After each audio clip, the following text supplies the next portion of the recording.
Halo, balik lagi dengan Isbel Harto dari Bell Entertainment.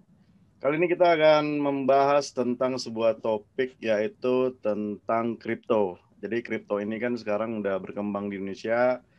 Ya pada awalnya sih memang di bawah Indonesia itu udah ya sekitar 2017 lah ya ketika hype-nya kripto, Bitcoin juga, dan juga sudah ada beberapa exchange yang sudah bisa waktu itu menukar rupiah dengan kripto seperti ETH, kemudian Bitcoin, dan beberapa token lah waktu itu. Cuman di 2021 ini sih perkembangannya sangat luar biasa. Ditambah lagi dengan beberapa ya lembaga-lembaga di Indonesia ini kan sudah banyak yang membuat aturan main juga. Dalam artian sih dalam tanda kutip sudah bukan di zona abu-abu lagi gitu. Dan bahkan ya bukan zona gelap lagi ya. Jadi bukan zona ilegal gitu ya kan. Jadi kali ini gue akan ngobrol banyak nih dengan narasumber gue nih yang gue udah lama kenal banget waktu di zaman kripto tahun 2018 ya mungkin ya. Waktu beliau ada di NEM, kemudian ada pernah juga di Swipe, hingga akhirnya sekarang dia menekunin bidang di security, security dalam cyber computing gitu. Kemudian beberapa mengurusin semacam ICO 12007 untuk apa itu? Untuk security ya, ISO tepatnya bro, ya untuk security. Ya, International Standard Organization. ya. Jadi kalau boleh sedikit cerita nih ya, Hmm. untuk kripto di Indonesia itu sebenarnya sudah mendapatkan restu penuh dari pemerintah Hmm. dengan syarat adanya standar keamanan. Nah, salah satu standar keamanan yang harus dipenuhi itu adalah ISO 27001, Oke, Sistem Manajemen Informasi. 27001 ya. Oke. Cuman yang ingin saya highlight di sini karena kemarin Bro bilang jangan jualan loh Bro gitu ya. Oke, oke. Jadi ini lebih ke usernya supaya gimana user itu juga aware gitu. Nanti kita akan ke arah sana sih lebihnya. Kalau di sisi exchange oke, sudah aman. Tapi gimana Hmm. usernya sendiri gitu kan? Gitu Bro. Tadi Oke. kalau sempat bilang kita kenal 2017-2018 ya, berarti termasuk veteran nih ya, dulu zamannya kripto turun, jatuh Ya, gitu. waktu zaman-zamannya Zaman ya gelap gitu ya. habis ATH gitu kan langsung habis semua kan. Bahkan Bang sampai Agis nyentuh angka semua. 60 juta juga waktu itu Bitcoin kan. Hingga akhirnya Terus sekarang nyesel udah nggak nyentuh lagi di sekarang? harga 800 jutaan. Oke, jadi ini dengan Bro Anton Dewantoro. Nah, jadi beliau asli orang Jogja ya. Bukan, sebenarnya asli Bogor saya mah. Asli Bogor ya. Lamaan di Jogja aja. Main kelamaan di Jogja. Jadi udah lama banget nih bro ya kita nggak ketemuan, nggak ngobrol-ngobrol juga. Jadi ya banyak kangennya lah ini. Jadi banyak hal-hal yang mau kita ngobrolin gitu kan. Tapi ya sebenarnya sih udah males juga tuh apa ngomongin beberapa industrinya gitu kan. Jadi gua Hmm, mau ngomongin masalah dari sisi security-nya sih. Karena kan Oke, ya bisa dibilang kan sekarang itu penggunanya udah naik loh bro. Gua ngelihatnya betul. bukan dari sisi statistik ya. Gue itu ngelihatnya dari orang-orang di sekitar gue. Jadi tahun 2019, 2020 orang belum ngeh bro. Belum ngeh itu crypto trading itu seperti apa, gimana gitu. Begitu masuk 2021, ada yang nanyain, ini rekeningku gimana? Ini toko kripto gimana? Ini pintu Betul, gimana? betul. Ini Zipmax, ini Thrift gimana katanya kan.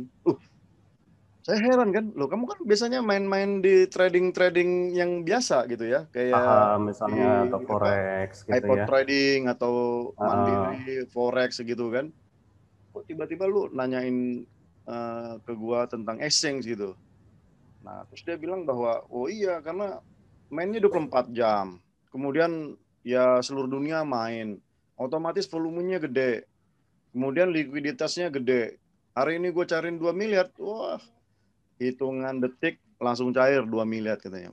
mhm. Ya udah saya lebih memilih gitu. Kemudian nggak banyak batasan-batasan kayak misalkan kalau di market kayak di Indonesian exchange itu kan kalau udah 35% kan langsung halt tuh. Langsung disuspend ya Betul. kan. Kemudian kalau dia down misalkan 10%, itu langsung di shutdown, langsung di halt gitu kan. Nah, jadi terlalu banyak aturan gitu, nggak bebas gitu. Jadi mereka banyaknya pindah gitu, bro.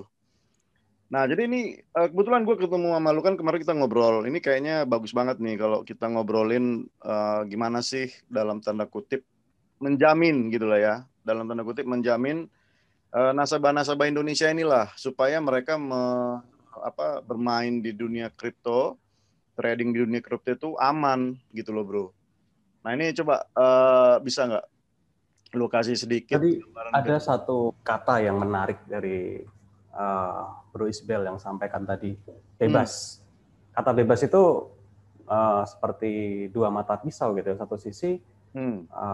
membebaskan kita memang untuk memilih instrumen mana yang mau kita pilih, kemudian project apa yang kita dukung, Hmm. kemudian yang punya foundation atau enggak gitu ya. Ya, ya. Tapi sisi lain bebas itu bisa melukai kita sendiri gitu ya, karena kita tuh nggak terbiasa dengan kebebasan. Konsep demokrasi itu mungkin baru berapa ratus tahun belakangan ini, sementara sejarah umat manusia kan jauh lebih panjang. Hmm. Kemudian konsep bahwa uang itu bisa decentralized itu relatif baru satu dekade, dua dekade belakangan ini gitu, yang mana itu mungkin tahun 2017 tadi waktu kita kenal pertama, orang anggap Hmm. orang-orang macam kita ini orang gila gitu. Duit kok dibikin-bikin, duit kok Hmm. hanya komputer yang mengesahkan gitu, bukan pemerintah, bukan Hmm. bank sentral, itu duit macam apa itu gitu kan, pasti Jadi orang kita bilang gila gitu. waktu itu ya, Orang karena gila gitu. ikut kayak gerakan separatis jadinya ya. Separatis gitu. Cuman Bahkan untungnya di global ya bro, bukan regional. global. Global ya Iya, kan, iya. mengganti Iya, duit bahkan di ya kan, kalangan mengganti pasti uang. mungkin di kalangan keluarga ngapain mendingan kerja yang bener daripada ngurusin kripto-kriptoan gitu kan.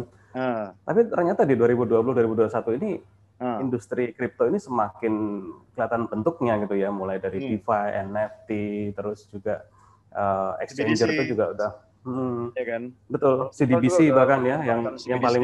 ya kan. Jadi dari bank sentral sendiri sudah arahnya kita ke sana. Bank sentral sendiri akhirnya ngikut Hmm. sama kripto gitu kan. Tapi di sisi lain memang security ini masih jadi PR besar gitu ya. Ya. Apalagi kalau kita lihat definisi security. Security itu kan artinya kebebasan atau ketahanan dari potensial serangan dari luar gitu ya. Nah, Ada bebas dari ancaman gitu. kayak Tapi satpam jangan lah lupa bro ya, juga. satpam itu ya kan. Betul, betul. Jadi Nah, kalau tapi satpam itu itu kan fungsinya untuk menjaga orang masuk ke dalam gedung gitu ya. Sebelum dia masuk ke dalam gedung, ketemu dulu satpam gitu lah ya, security ya kan. betul. Tapi itu fokusnya kalau serangan itu dari luar. Nah, Ah. gimana dengan serangan yang dari dalam sendiri? Oh ada juga Serangannya serangan atau dari dalam.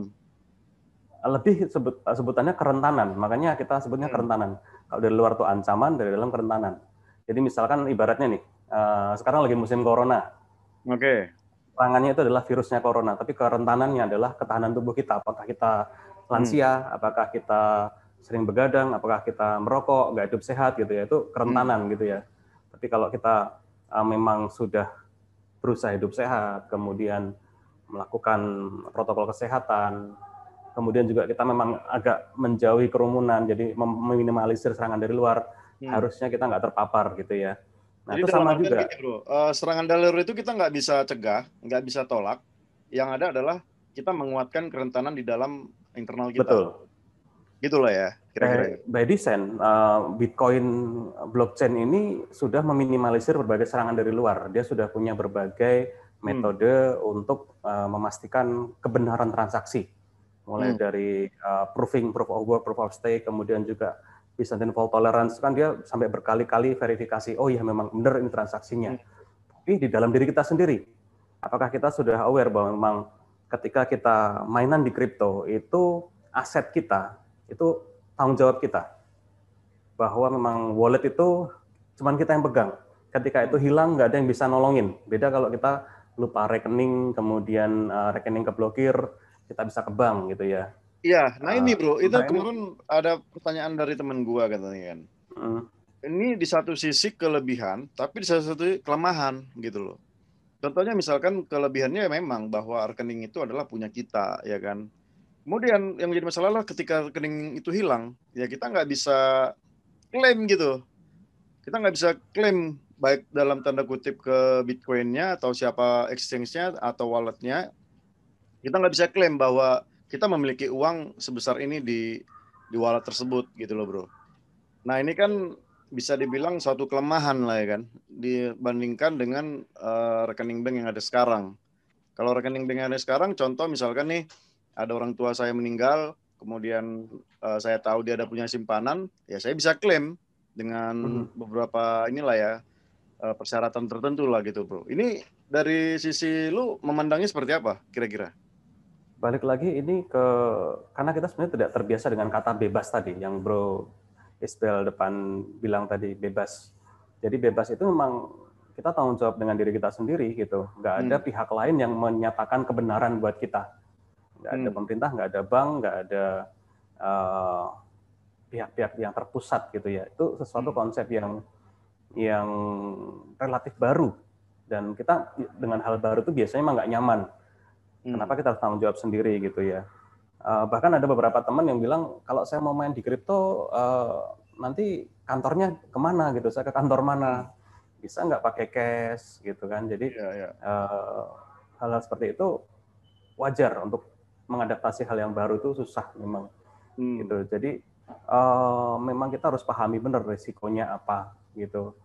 Untuk gain, namanya gain, keuntungan itu hanya bisa didapat kalau kita paham risikonya dan kita mengendalikan risiko itu. Jadi bukan semata-mata kita hindari, kita hilangkan gitu ya, tapi memang risiko itu harus kita pahami gitu. Nah, seperti itu. Jadi balik lagi tadi bro ke yang permasalahan di awal, bahwa ya memang kan di kripto ini kan kita bertanggung jawab terhadap aset kita sendiri gitu kan. Ya bala dalam tanda kutip kan kripto ini kan yang pertama kali ditenarkan itu kan adalah Bitcoin sendiri kan. Dan Bitcoin itu kan judul papernya aja udah peer to peer ini kan, peer to peer transfer gitu lah. Jadi antara A ke B itu untuk transfer apapun gitu ya, ya nggak perlu media lain gitu bro. Nah kalau kita compare dengan ada yang kita sekarang kan, ya dalam istilahnya kalau saya mengirimkan uang ke Bro Anton ya saya nggak perlu bank ya kan. Saya langsung aja mengirimkan ke Bro Anton. Nah berarti kan dalam hal ini kan sebenarnya kita kan balik lagi ke zaman dahulu banget ya, zaman barter gitu kan. Nah cuman kan memang masalahnya dulu zaman barter ya nggak ada nilai lah. Misalkan harga satu kerbau dengan harga 5 kambing apakah setara gitu kan, nggak punya nilai gitu. Kalau sementara sekarang kan kita udah punya nilai. Misalkan harga 1 kilo kambing itu berapa, harga 1 kilo kerbau berapa, kemudian kita bisa compare. Kalau saya mau butuh 1 kilo kerbau, saya harus punya berapa kilo kambing kan gitu kan, udah ada hitung-hitungannya sekarang kan gitu. Nah, cuman sekarang itu bedanya bahwa ini semua berupa digital asset yang berupa ya barang-barang yang berupa digital kan gitu, Bro. Nah, karena yang jadi pertanyaan lagi kan bahwa itu tadi di Indonesia sendiri kan masih diinisiasikan sebagai digital asset. Aset itu kan dalam artian barang, benda, bentuk gitu kan maupun jasa gitu. Nah, sekarang yang menjadi masalah adalah ketika mereka menggunakan tuh dibilang sebagai currency. Currency itu artinya adalah mata uang gitu. Nah, kemarin kita ngobrol dengan siapa ya? Aku lupa banget, dengan Dani atau Patria gitu ya. Jadi ada arti currency itu ada 3 gitu kan. Oh, dari Dani dari kata vexa. Jadi vexa itu ada value ya kan. Kemudian yang kedua itu E-nya itu adalah exchange. Baru yang ketiganya itu adalah A itu adalah account of asset gitu, account of asset. Jadi itu syarat dari Peksa itu ya. dua benda disebut dengan uang. Nah, jadi kan kita balik lagi bahwa apakah ada semacam undang-undang atau semacam kajian atau ya hukum lah bilang bahwa digital asset ini bisa dijadikan sebagai currency gitu bro. Dari sisi bro gimana? Kalau saya sendiri melihat kripto atau blockchain itu lebih sesuai disebut aset. Jadi saya lebih setuju dengan terminologi dari pemerintah Indonesia, atau dalam hal ini Bapepti ya, yang mengkategorikan kripto itu sebagai aset, bukan sebagai currency. Karena kalau sebagai currency kayaknya di luar sekalipun gitu orang masih reluctant untuk menggunakan misalkan Bitcoin untuk beli cireng gitu ya. Misalkan itu sangat reluctant sekali gitu karena nilainya sudah terlalu tinggi, kemudian fluktuasinya juga sulit kayak tadi. Ya Untuk terlepas menukar satu dari kerbau Bitcoin lah berapa bro, kan kambing ada gitu ya. juga beberapa stable coin yang memang harganya stabil, ada juga kan.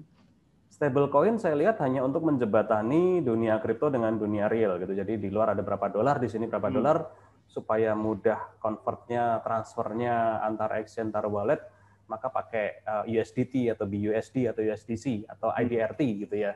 Itu untuk mempermudah transfer antar wallet saja. Tapi untuk berdagang sehari-hari, saya rasa masih agak jauh. Kalaupun bisa pun agak jauh. Jadi makanya saya lebih setuju terminologi dari pemerintah Indonesia bahwa itu aset. Dan aset itu bukan semata-mata benda. Jadi kalau dalam keamanan informasi, karena saya berangkatnya dari ISO 27001 gitu ya, namanya aset itu ada 3. Satu memang aset fisik yang berupa benda. Aset Kedua fisik. adalah aset virtual. Yang tangible ya? Iya, yang tangible itu tangible benda. Ya? Kemudian Lalu yang kedua? virtual itu adalah aset untuk mengolah informasi. Dan aset yang paling penting, informasi. Itu apa? Intangible? Intangible, tapi itu hanya mengkonvert atau mengolah. Misalkan contohnya Microsoft Word, misalnya Microsoft Excel atau untuk melakukan manipulasi program gitu ya, seperti itu terminal atau maybe itu termasuk aset virtual, sesuatu yang semacam mesin, jadi virtual machine lah, virtual machine itu aset virtual. Kemudian yang paling penting itu justru aset informasi. Nah, aset informasinya. Semua kripto, semua blockchain itu adalah aset informasi yang ada nilainya, yang bisa dipertukarkan, yang bisa disimpan, yang bisa di staking, bahkan dari staking itu bisa beranak lagi. Jadi ada sesuatu yang sifatnya abstrak tapi bisa dibendakan. Nah ini yang hampir di semua klien yang saya temui itu biasanya nggak aware gitu. Bahkan perusahaan teknologi sekalipun ketika ditanya, Pak punya aset, Bu punya aset, yang dia bilang langsung saya punya sekian gedung, meja, kursi, komputer gitu ya. Nggak, yang pertama bukan dijawab adalah saya punya data pelanggan sekian, saya punya user base sekian, saya punya data transaksi sekian. Itu yang sebenarnya itu jauh lebih berharga daripada gedung yang dia punya kalau sekarang ini.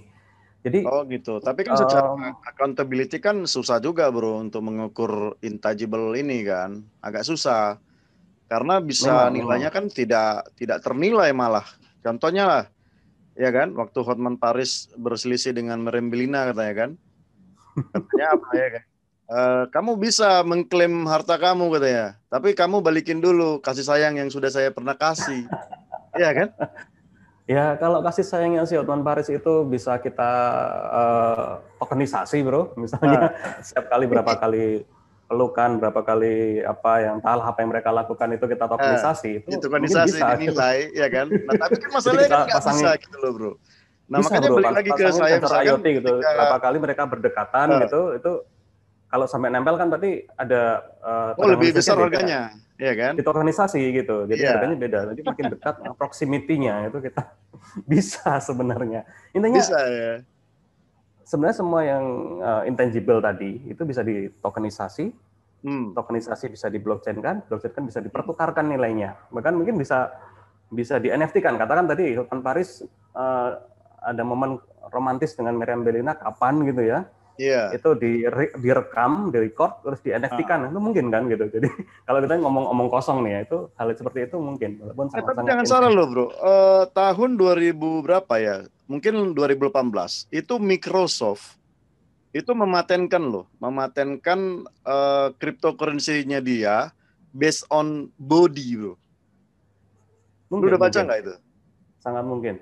Belum baca tapi jadi dia mematenkan cryptocurrency ya, di mana source dari datanya itu adalah gerakan tubuh kita, bro. Aku udah baca sih. Nah, jadi mungkin apa yang lu bilang tadi itu agak sedikit gila gitu, tapi Microsoft sendiri sih sudah memulai ya. Nah, makanya ya kita gini lah ya, kita balikin lagi lah ke manusianya gitu ya. Nah, di dalam perusahaan-perusahaan besar itu sebenarnya aset yang paling mahal itu di mana? Di orangnya, gedungnya, atau sahamnya misalkan ya. Nah, kalau perusahaan besar itu aset yang terbesar itu adalah orangnya, bro. Orangnya, betul. Jadi Ya. dalam keamanan informasi Kamu pun punya ada banyak uang, tapi tidak ada orang yang benar-benar bisa mengolahnya, ya nggak jadi apa-apa, benar nggak? betul, Nah, cuman betul. ya masalahnya kan Dalam balik lagi tadi, bagaimana cara mengukur hal yang intangible ini? Nah, ini yang kita belum ada ini, bro. Standarnya itu belum ada. Dari sisi lu betul, gimana? betul. Jadi balik mungkin saya tarik sedikit ke prinsip keamanan informasi itu sebenarnya ada 3 hal yang mendukung itu. Jadi kita sebutnya PPT, People Process Technology gitu ya. Teknologi gampang lah. Tinggal beli teknologi terbaru, teknologi yang paling aman, firewall yang canggih atau pakai server yang gimana itu perusahaan pasti bisa gitu ya. Pasti bisa, perusahaan pasti bisa beli gitu ya, selama Dan ada duit. proses itu bisa kita pakai best practice. Jadi ada perusahaan-perusahaan kecil meniru proses yang sudah jadi di perusahaan besar itu bisa kita tiru. Tapi people itu yang susah. Jadi balik lagi ke orang itu yang paling susah dikendalikan dalam keamanan informasi. Demikian juga dalam tokenisasi tadi gitu ya. Perilaku orang, perasaannya orang itu susah diukur, tapi bisa. Jadi tadi kalau Bro Isbel bilang itu gila nggak masalah selama ada yang beli gitu kan. Jadi apapun gila itu nggak masalah, boleh-boleh aja. Temen ini. Ya ibaratnya kayak kemarin waktu kalau nggak salah Pandu ya pernah bilang ada kota virtual dijual 11 miliar rupiah gitu ya. 770K. Iya, kalau kira-kira di rupiah segitu ya, 770K USD kan. Iya. Saya kebiasaan pakai rupiah, saya jarang pakai USD. Oh ya. Jadi segitu 11 miliar buat kota virtual gitu ya. Nggak masalah nggak masalah ada orang segila itu selama memang ada yang beli gitu, silakan aja gitu. Kayak apa lukisan pisang doang gitu dijual berapa gitu juga nggak apa-apa. Cuman ya balik lagi ke keamanan tadi ya, memang blockchain ini kan jadi bernilai karena memang satu langkah. Kedua memang dia tuh memang available setiap saat. Tadi sempat disebut di depan bahwa ini pasarnya bisa berjalan 24 jam karena memang sistem itu juga bisa berjalan 24 jam di mana ada internet, di mana ada komputer gitu ya. Kita bisa menjalankan sistem ini gitu. Dan sampai sekarang juga kayak semacam networknya Bitcoin juga nggak pernah down ya. Nggak pernah down. 100%. Sementara kan kalau server-server yang ya baik Google, Facebook, Instagram, semuanya itu kan ya pernah down juga. Kalau saya pinjam katanya teman saya namanya Yavi itu blockchain itu adalah kekuatan gotong royong. Jadi prinsip gotong royongnya Indonesia itu sebenarnya diwujudkannya di blockchain gitu ya. Jadi di situ dia bisa menjamin ketersediaan, bisa menjamin kebenaran, integrity. Tinggal masalah confidentiality gitu ya. Jadi kalau prinsip keamanan informasi ada confidentiality, integrity, availability. Availability jelas available setiap saat. Integrity datanya nggak bisa ditamper gitu ya. Kemudian confidentiality ini yang kadang orang agak susah gitu ya.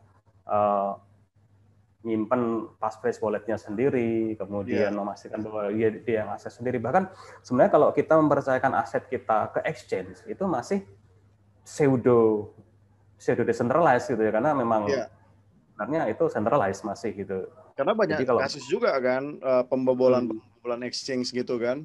BTC-nya yang diambil lah atau koin-koin yang di dalam digital assetnya di hacking lah gitu kan.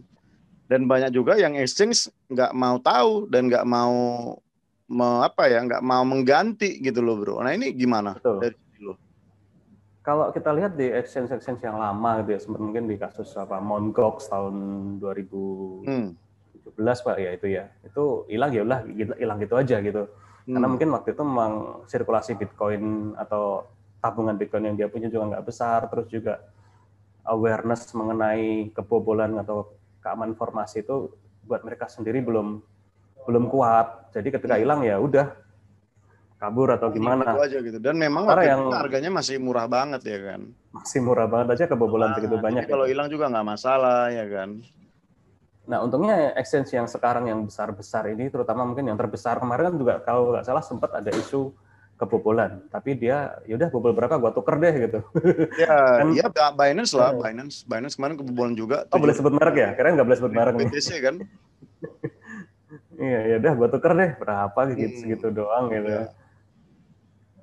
Tapi artinya setelah itu saya yakin pasti Binance ataupun exchange lain yang sempat mengalami ancaman itu atau bahkan mungkin sudah mengalami kejadian pasti akan melipat gandakan keamanannya baik dari teknologinya, prosesnya maupun orangnya maupun secara manajerial. Jadi yang sering terjadi itu karena memang dari orang sih. Jadi memang orang yang memang tadinya di dalam atau orang yang memang punya privilege akses gitu ya.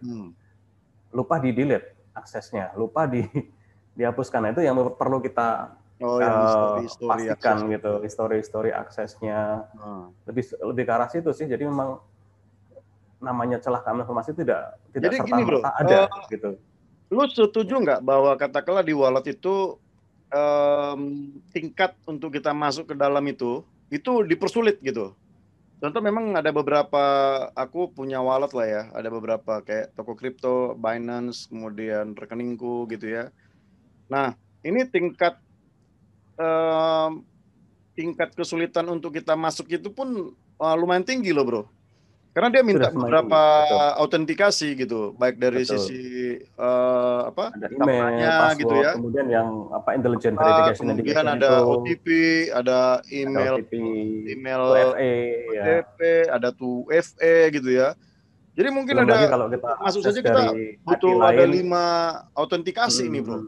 Nah dari sisi lu gimana? Ini kan satu sisi dari security bagus, tapi kan dari sisi kayak kita misalkan pengguna kan repot banget gitu, banyak harus ke sana kemari gitu. Itu dari lu gimana?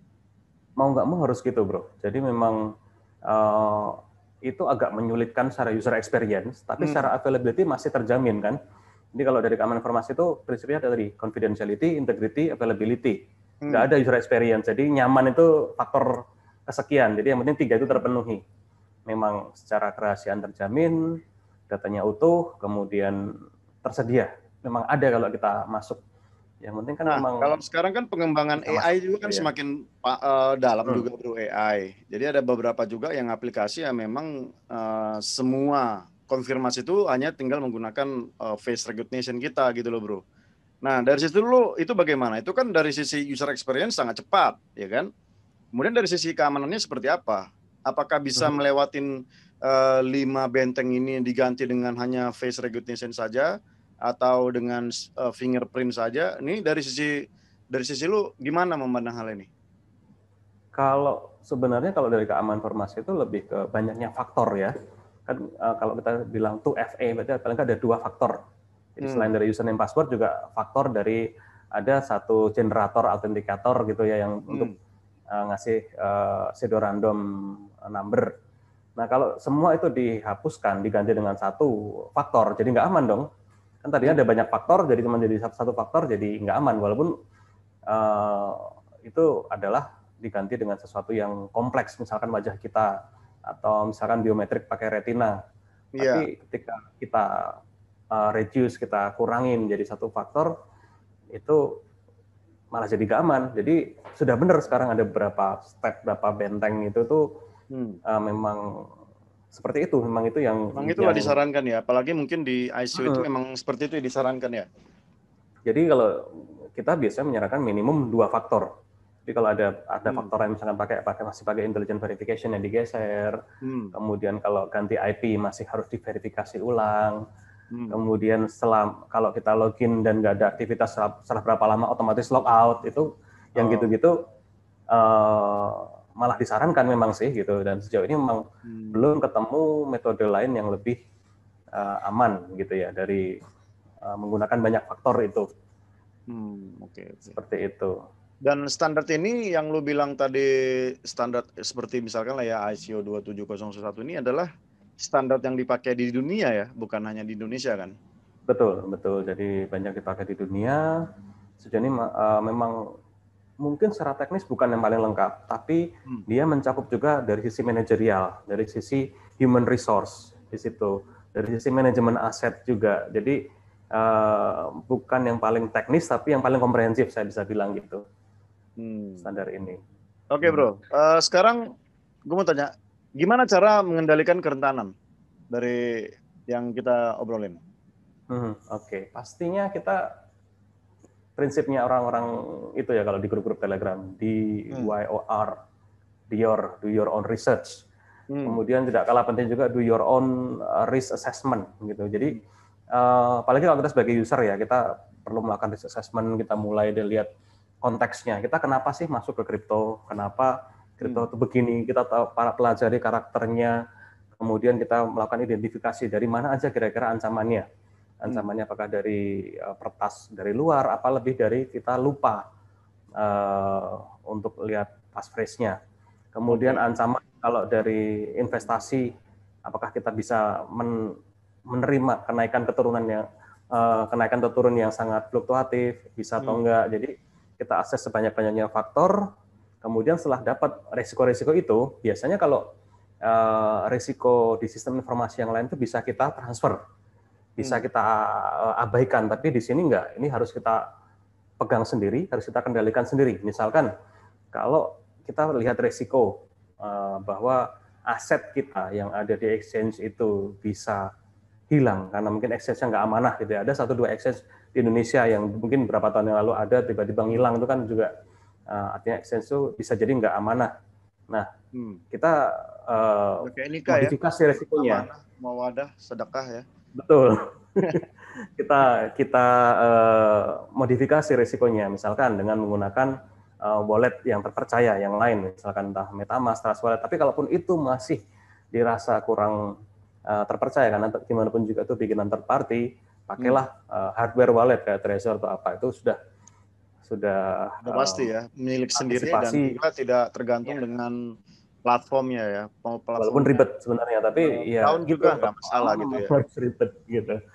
Terus juga itu kalau dari sisi user, kalau dari sisi exchanger atau mungkin liquidity provider itu ada cara lain juga, misalnya yang ditaruh di hot wallet yang setiap saat siap ditransfer itu mungkin hanya 30% dana, sisanya 70% itu taruh di cold wallet yang memang itu hanya dicairkan kalau memang ada kebutuhan gitu. Jadi yang ini kalaupun hilang hanya 30% gitu kan. Pertanyaan gue yang sangat-sangat menarik nih, kalau dari jawaban lu seperti itu. Di mana begitu kita mau masuk ke market atau kita mau masuk ke dalam sistem, kemudian yang lu bilang tadi kan do you own research ya kan, do you your own risk on reward management gitu ya. Nah yang terjadi adalah seperti yang lu tahu juga ada banyak ya proyek-proyek scam yang mengatasnamakan blockchain, mengatasnamakan Bitcoin, mengatasnamakan kripto gitu ya. Yang dalam hal ini mereka bisa bilang menggandakan duit lah, investasinya besar lah, macam lah gitu. Nah, ketika mereka mengalami kerugian, apakah mereka wajar atau pantas untuk satu, menjelek-jelekkan, yang kedua, memfitnah atau mengatakan hal yang mereka alamin ke orang lain untuk mempengaruhi bahwa itu buruk atau jelek. Dan yang ketiga, sampai ya mengadukan ke polisi gitu atas penipuan atau penyelewengan dana dan lain-lain. Dari sisi lu gimana, bro? Kalau memang kasusnya penipuan penyelewengan dana dan memang misleading gitu ya, misalkan dari awal orang yang bikin proyek itu menjanjikan keuntungan sekian persen dari depan dan ternyata zong setelah dia store duit itu mau nggak mau harus kita laporkan, harus kita bawa ke pihak berwajib. Tapi setahu saya bahkan ICO yang paling micin sekalipun, paling bodoh sekalipun, dia nggak berani loh bilang pasti untung sekian, tuh nggak ada gitu. Jadi dia memang hanya memaparkan proyeknya, kemudian ini pasti ada fluktuasi, risiko silahkan tanggung sendiri gitu ya. Jadi memang dari ICO pun itu biasanya juga tidak berani menjamin keuntungan berapa. Oke, dari ICO-nya berarti kan si perusahaan yang tadi menerima dana kan, si crowdfunding tadi.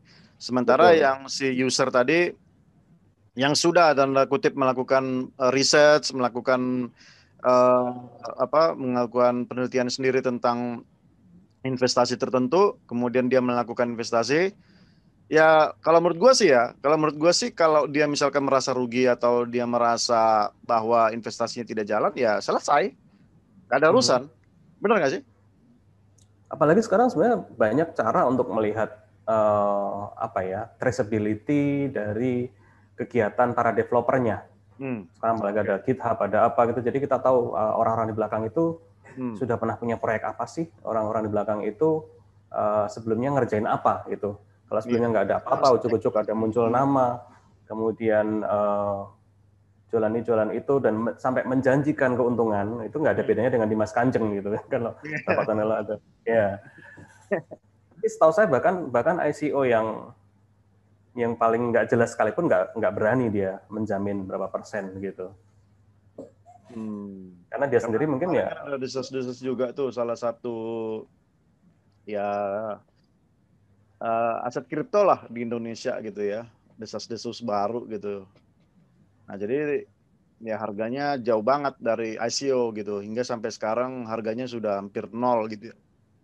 Jadi waktu raise funding itu ya bisa dibilang hampir 5 juta US gitu ya. Kemudian ya sekarang udah harganya udah jadi nol gitu kan. Nah, kemudian banyak orang menuntut akan hal ini gitu kan. Nah, jadi kadang-kadang ini kan akan menjadi satu dilema gitu, Bro. Dari satu dilema, ya dari satu sisi yang lu bilang tadi bahwa ya ada jaminan gitu, ada jaminan bahwa melakukan investasi itu atas dasar kemauan sendiri gitu kan. Tidak ada hubungan istilahnya tidak boleh menyalahkan orang lain atas keputusan yang kita ambil. Karena itu risiko yang kita buat gitu kan. Nah, jadi menurut lu sendiri, ini kan akan bicara tentang masalah risk management tadi, Bro. Nah, jadi dari sisi risk management dari user ini, gimana lu ngelihatnya seperti apa? Apa yang mereka harus lakukan? Di ya luar dari yang pertama lu bilang tadi, kayak mengecek background-nya atau melihat proyek-proyek yang mereka lakukan. Nah, di luar dari itu, apa lagi gitu, Bro? Ada lagi nggak kira-kira? kalau memang tidak yakin dengan apa yang dilakukan, kemudian tidak siap dengan risiko kehilangan sampai seluruh aset gitu ya, mending jangan gitu. Selalu kalau saya ngisi di forum-forum tadi kampus atau di forum lain gitu ya, saya bilang kalaupun memang penasaran dengan apa ini kripto, pakailah uang yang sedikit, pakailah, jangan pakai duit seragam sekolah anak, jangan pakai duit beras gitu ya. Jadi memang ini Atau duit yang udah pakailah ini nganggur. ya, pakailah dana anggaran untuk istri kedua gitu kan. Bisa seperti itu. Jadi mungkin ibu-ibu bisa tuh bapaknya daripada kawin lagi duitnya masukin ke kripto aja gitu ya.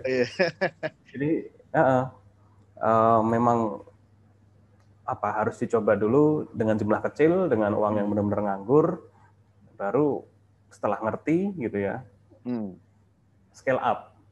Tapi untuk ngerti pun sebenarnya panjang cerita sejarah. Bahkan buat kita berdua ini pun 2017 kan juga ngalamin jatuh sejatuh-jatuhnya gitu ya. Baru mungkin sekarang ini bisa lumayan bernafas lega gitu setelah harga kripto harganya bagus, kemudian orang-orang nggak memandang kita sebelah mata lagi gitu. Iya betul. Dulu gua lawannya banyak, sekarang temannya jadi banyak, Bro. Temannya jadi banyak gitu. Jadi sekarang, oh iya Mas Anton mau ngisi tempat kami nggak dulu? Padahal kita ketok pintu juga, lu nggak jualan apa gitu. Iya betul. Jadi memang ya kepercayaan itu butuh waktu lama sih ya. Itu waktu gitu. Jadi untuk kita fasih dalam bertrading pun butuh waktu yang cukup lama gitu. Jadi mulai dari kecil, kemudian juga membiasakan diri untuk tidak menyalahkan orang lain kalau ada kesalahan analisis gitu. Karena beneran kalau kripto ini bisa nol beneran. Beda dengan saham gitu ya. Kalau saham kan sejelek-jeleknya bisa gocap ya, walaupun gocap bertahun-tahun nggak bergerak gitu kan. Bro. Walaupun gocap tapi ya udah gocap terus gitu. Iya betul. Nah jadi ini ada lu sebutin ada kayak semacam risk treatment lah gitu ya, dalam artian ya semacam pengobatan risiko gitu, Bro. Nah ini gimana lu menjelasin dari sisi itu bro, pengobatan risiko tadi. Tepatnya bukan pengobatan sih, ini lebih ke mitigasi gitu ya. Kalau kita tahu bahwa nanti Oh artinya kalau mitigasi ini kan belum terjadi ya? betul betul. Ketika Nah kita jadi tahu nanti sore pertanyaan gue mau itu karena hujan gitu. misalkan nih kita udah kepalang tanggung nih, rugi gitu kan. Nah terus gimana nih? Gue harus gimana gitu loh? Apakah gue harus keluar, terus gue musuhin, gue ban dalam hidup gue, atau gimana kira-kira bro? Ya kalau memang itu jalan yang terbaik nggak apa-apa, karena memang kripto ini nggak cocok buat semua orang gitu ya. Ketika kecewa dan dia mau keluar mau marah-marah ya memang nggak apa-apa kalau memang marah itu adalah kebutuhan dia dan bisa membahagiakan dia gitu ya, nggak masalah gitu. Cuman memang mitigasi risiko tadi untuk risk treatment itu ya sesimpel kalau kita tahu nanti sore kira-kira bakal hujan gitu dan kita belum terlanjur pergi, kita bawa jas hujan atau bawa payung gitu ya, atau nggak pergi sekalian gitu. Jadi keputusannya terserah, atau mungkin pergi naik mobil walaupun mungkin dari bensinnya jadi lebih mahal gitu kan. Jadi terserah opsi yang mana mau kita pilih, mana yang memang kita mampu gitu ya. Kalau ternyata memang kita duit lagi tinggal di kantong tinggal 20.000 nih, ya jangan naik mobil, tapi malah resiko nggak kehujanan tapi di jalan macet karena nggak bisa beli bensin gitu ya. Jadi mitigasi risiko itu balik lagi ke individu. Jadi misalkan ada risiko bahwa di kripto ini duit akan minus, yang tadinya mungkin katakan waktu itu 2017 ya, di Bitcoin 200 juta jadi 60 juta, itu kan hampir seperempatnya hilang. Nah, mengkompensasi 75% yang hilang selama berapa tahun tuh sampai balik lagi ke angka 200 3 tahun 4 tahunan, gimana gitu, kita harus punya itu. Kalau duit itu misalkan kita cuma punya 100 juta dan 100-100-nya itu adalah segala-galanya, ya jangan ditaruh di situ gitu. Kalaupun mau taruh ya sedikit aja yang kira-kira kita tetap bisa makan, anak-anak tetap bisa sekolah gitu kan. Seperti itu. Nah ini bro, jadi kan di dalam konteks risk management ini kan juga kita ada yang namanya identifikasi, ada analisis, ada evaluasi, sama treatment. Nah ini dari sisi identifikasi dan analisis ini yang perlu diperhatikan itu seperti apa kira-kira?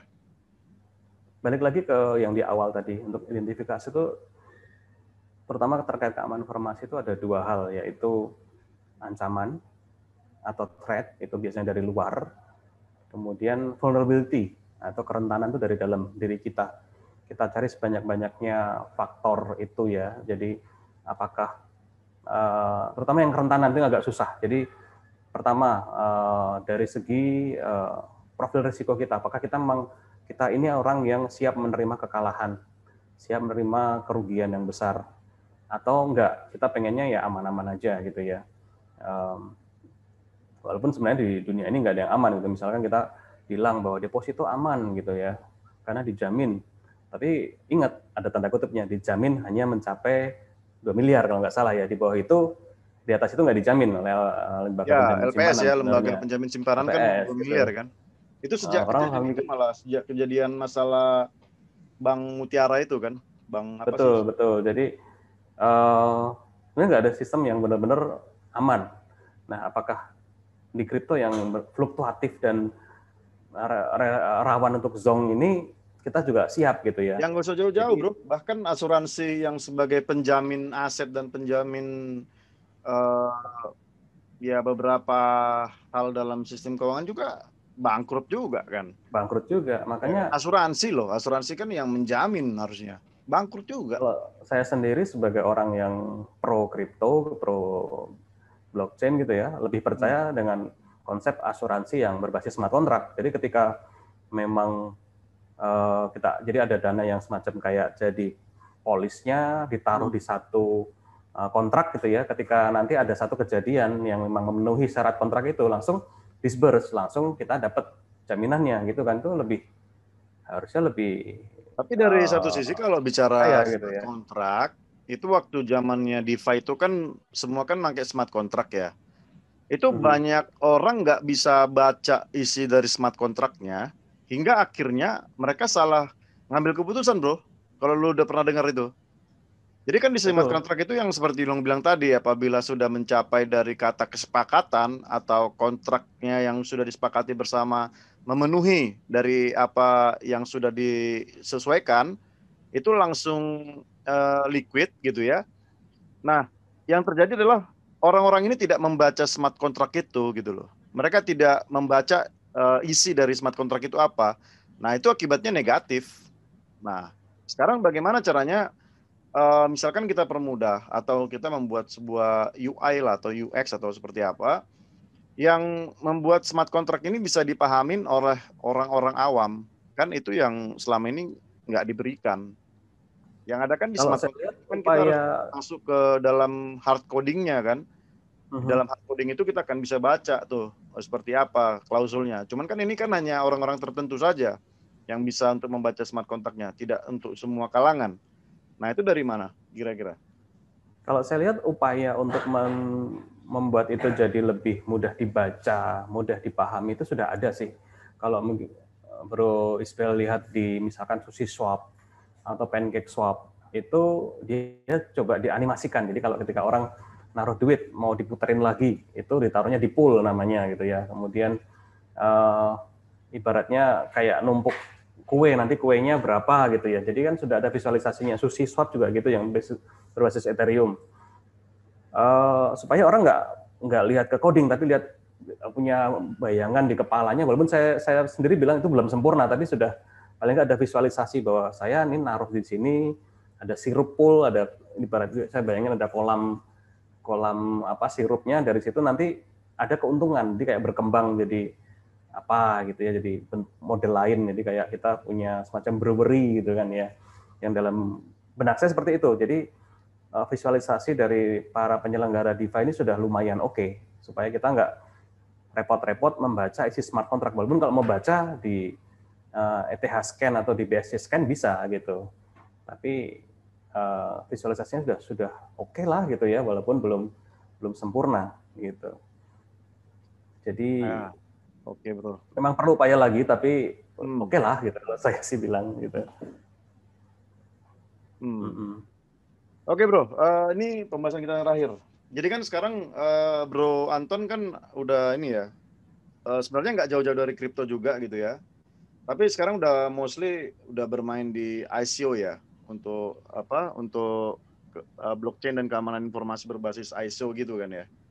Nah ini Bukan ICO tapi ISO ya. Jadi ISO ya itu ISO, bukan ICO ya, beda ya. ISO. ICO. Cara bacanya jadi membuat arti yang berbeda ya.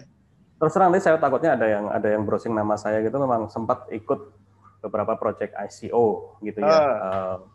Tapi sekarang nggak lagi gitu ya. Sekali Sekarang lagi ya, memang lebih sekarang udah ISO lebih ya. ISO Jadi gitu ya. pembacaannya harus dibedain ya.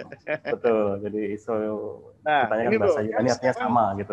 sudah ada 13 perusahaan yang sudah terdaftar ya. Jadi kalau ada yang bilang sudah mendapat izin itu bullshit lah, itu bohong. Yang ada itu adalah yang terdaftar. Karena dalam untuk mendapatkan izin itu kan masih banyak hal-hal yang harus mereka kerjakan. Termasuk juga kan mereka harus punya ICO 27001 ini kan. Yang dimana ini kan agak berat juga, nggak semua company atau perusahaan yang bisa lolos dalam mendapatkan ICO ini gitu.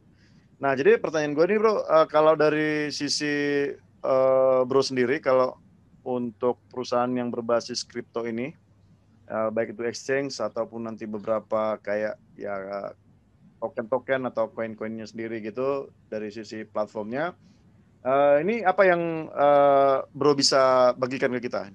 Seperti apa? Kalau saya lihat sebenarnya beberapa, terutama yang besar-besar di Indonesia itu sudah proses terdaftarnya itu tinggal dikit lagi. Jadi syarat-syarat itu mereka ada banyak, selain ISO 27001 itu juga ada persyaratan ISO 27017 itu Yang mengenai cloud keamanan ya, cloud cloud, security ya. kemudian 27018 mengenai perlindungan data pribadi, walaupun itu turunan dari 27001 ya.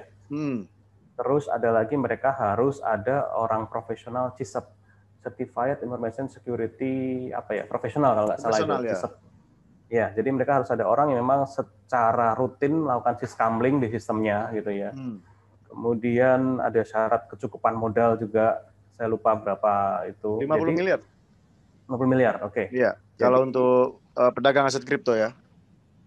dari Bapepti itu sudah memberikan syarat yang cukup tinggi. Harapannya supaya nggak sembarang orang berdagang aset kripto. Jadi dari sisi exchanger itu saya rasa sudah cukup aman dan beberapa dari mereka mungkin sudah hampir selesai proses berizinnya gitu. Karena mereka gerak cepat gitu ya, semua persyaratan dipenuhi. Nah, balik lagi tinggal kita sih sebagai pengguna awam ini, apakah kita juga aware bahwa ada kerentanan loh sebenarnya dalam diri kita sendiri gitu, bahwa kita mungkin nggak menguasai teknologinya, nggak menguasai fluktuasi, nggak menguasai psikologi kita sendiri. Kita sendiri sih orangnya gimana sih gitu. Seperti itu. Ya, oke bro. Kalau dari sisi user kan itu ya. Kalau mungkin ini gue bertanya-tanya sih, karena ada beberapa juga teman yang mau buka exchange lagi gitu ya. Ini kira-kira dari sisi lu nih ada 10 klausul dan 14 kendali dalam aneks gitu ya. Nah ini ada 4 bagian yang ada di sini yang gue baca nih. Nah ini yang bisa lu jelasin apa nih? Yang dari mana nih yang 4-4 ini? Oke. Jadi kalau terima kasih sudah membantu saya berjualan nih bro. Jadi dari Bukan jualan sih, cuman saya juga kan pengen tahu, karena kan iya. dulu kan juga kita mau buat ICO 27011 kan. Jadi bisa sih untuk menjadi masukan ke beberapa exchange juga kepada beberapa media platform lah untuk di crypto ini gitu ya bro. Gimana bro? Syarat keamanan informasi yang diterapkan oleh Bapepti itu saya rasa memang pas, memang perlu gitu ya, dan memang bersesuaian dengan ISO 27001. Jadi di situ ada 10 klausul di mana kita sebenarnya hanya perlu memenuhi nomor 4 sampai nomor 10 karena 1 sampai 3 itu hanya definisi gitu ya. 4 sampai 10 itu mulai dari konteks organisasi.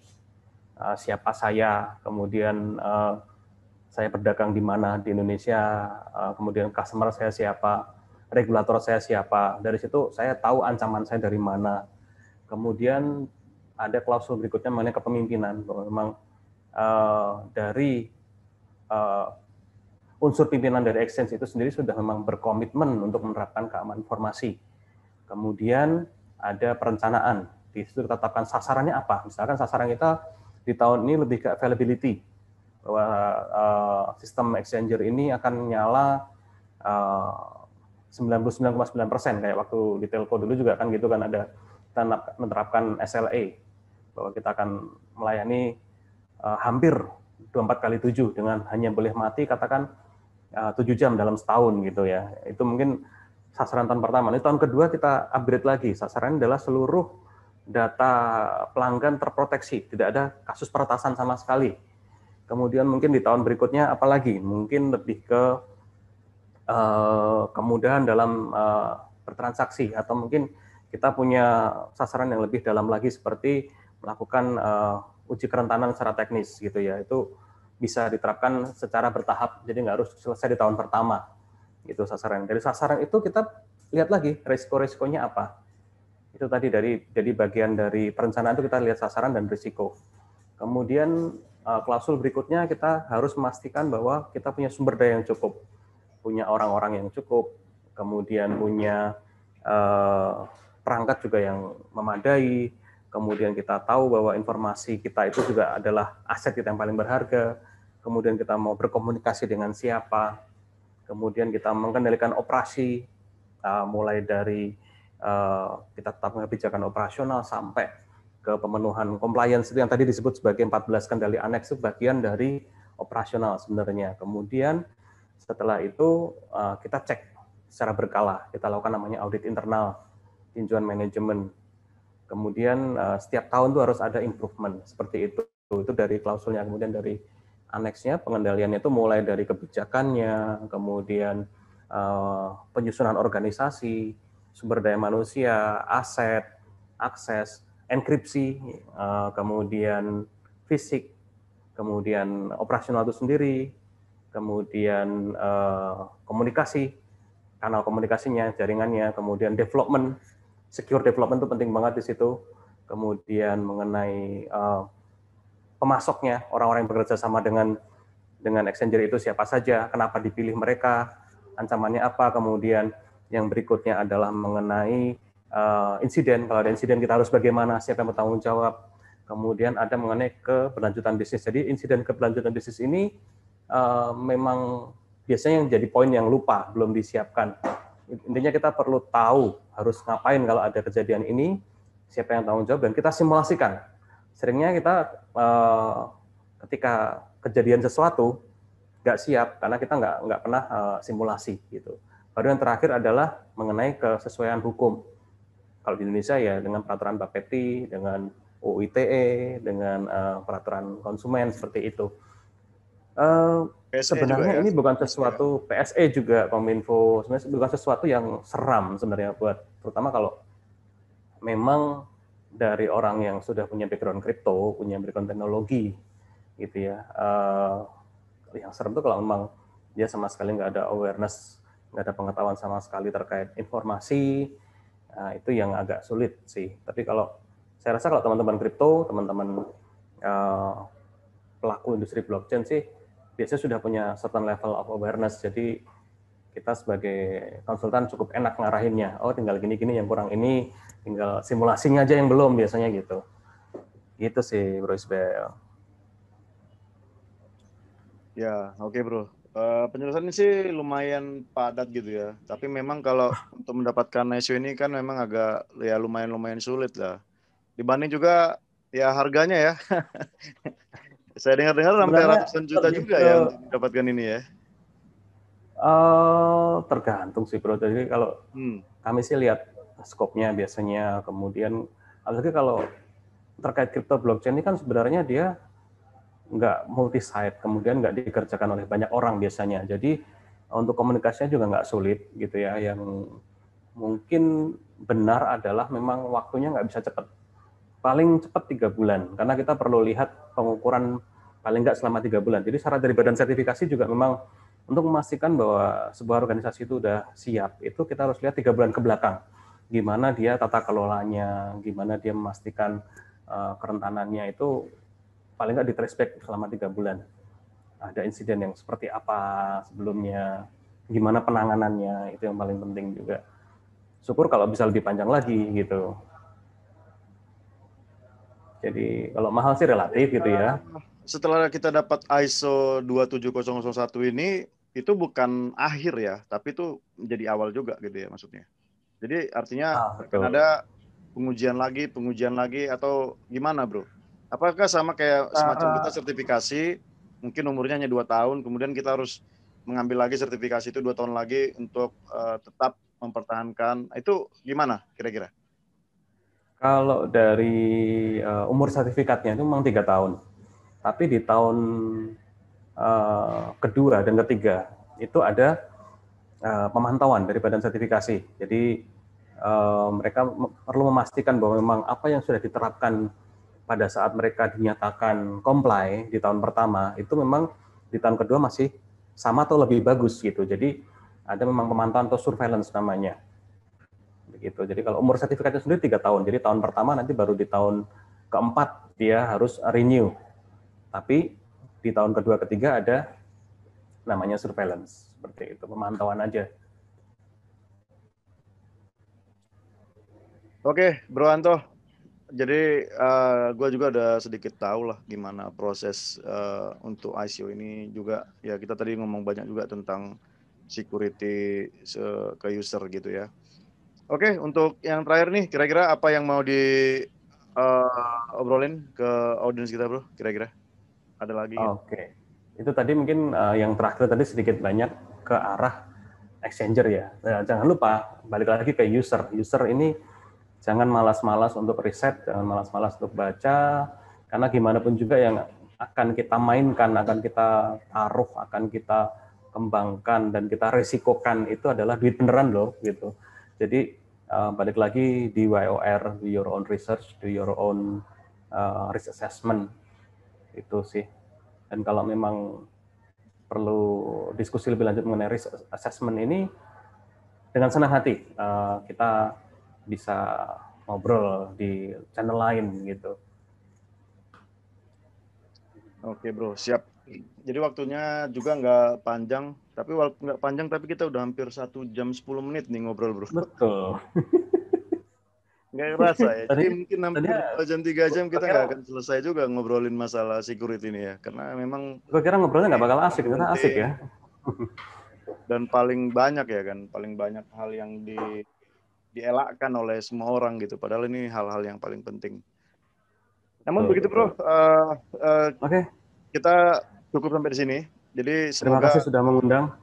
bisa paham dan mengerti bagaimana pentingnya ada security di dalam sebuah aplikasi. Juga kepada ya penyedia platform ya, penyedia platform juga ya dibantulah untuk usernya memberikan kepercayaan dengan menggunakan dengan harus memiliki ISO 27001 itu ya. Gitu kali ya bro ya, Bro Anton ya. Oke, Oke. thank you Oke, Bro jadi Isbel sudah mengundang. demikian perbincangan kami dengan Bro Anton Dewantoro.